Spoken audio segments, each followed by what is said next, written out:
સુરત મહાનગરપાલિકાના કાર્યપાલક ઇજનેર સુજલ પ્રજાપતિ ફરી વિવાદમાં આવ્યા હોવાનું બહાર આવ્યું છે।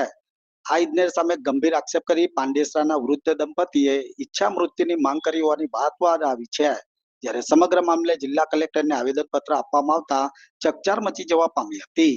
પાલિકાના ઉધના ઝોનના કાર્યપાલક ઇજનેર અને રાજકીય નેતાઓ સામે વૃદ્ધ દંપતીએ શારીરિક અને માનસિક ત્રાસ આપતા હોવાના ગંભીર આરોપ પણ કર્યા છે।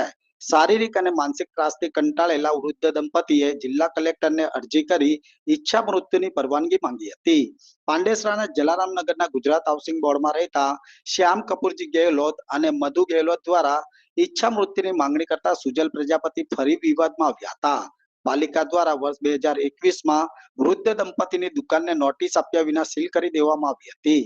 વૃદ્ધ દંપતી દ્વારા પૂછવા છતાં કોઈ યોગ્ય જવાબ નહીં મળતા અનેક ચર્ચાઓ ઉઠી હતી।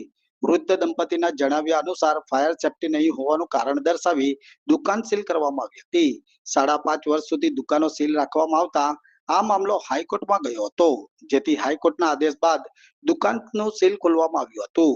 જે બાદ ફાયર સેફટીની કોઈ આવશ્યકતા ન હોવાનું ફાયર વિભાગે જણાવ્યું હતું, છતાં ફરી 30/5/2026ના રોજ દુકાન સીલ કરવામાં આવી હતી।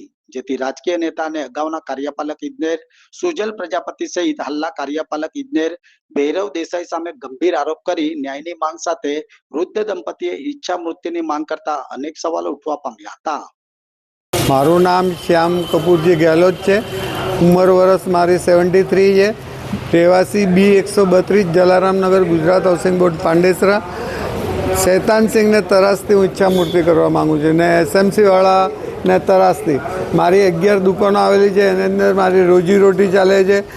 બધી ભાડાની આવક 5.5 વર્ષ પહેલાં સુજલ સાહેબ કાર્યપાલ એન્જિનિયર હતા, સુજલ સાહેબ પ્રજાપતિ, એને 5.5 વર્ષ કોઈ કારણ વગર એક બી SMCનો એક પૈસો બાકી નથી થતાં બી સીલો મારેલી।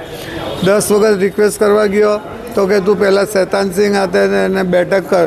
મેં કીધું સાહેબ શેની બેઠક કરવાની? તો કે એ માંગે એટલે આપી દે। મેં કીધું મારે કોઈ લેવડ દેવડ થયેલી નથી, કોઈ વ્યવહાર થયેલો નથી, તો કે હું સીલો નહીં ખોલું જ્યાં સુધી વ્યવહાર નહીં કરતા। 5.5 વર્ષનું એ ચાલ્યું। હાઈકોર્ટમાં ગયો, 5.5 વારે નિકાલ આવ્યો। હાઈકોર્ટ આદેશ એવું કર્યું કે ફાયર સેફટી લગાવવાની, તો એ લોકો મને 21/1/2026ના રોજે સીલો ખોલી આપેલી।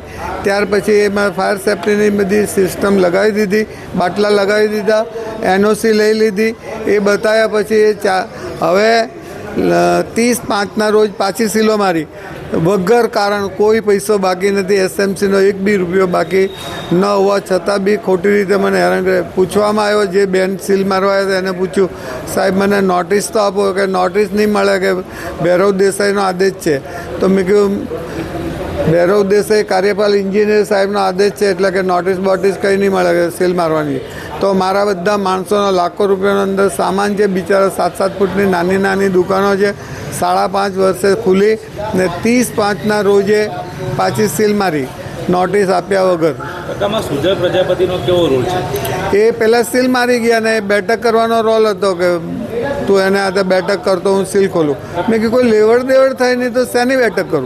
તમે કઈ સ્થિતિમાં જીવી રહ્યા છો? તમારા પરિવારનું કઈ રીતે મૃત્યુ થયું, શું છે?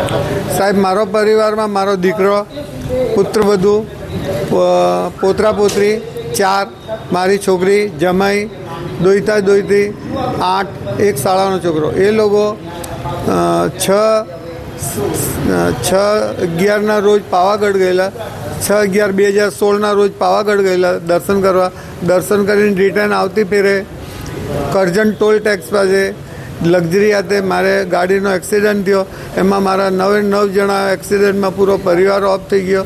ઓફ થઈ ગયા પછી અમે સાહેબ પતિ પત્ની બંને જણા મારે નાની નાની દુકાનો રૂમો ભાડે આપેલી, એ ભાડાની આવક પર અમે જીવીએ છીએ ને એ બી મારે બધું બંધ કરાવી દીધું, પાછી ફરીથી સીલ મારી દીધું।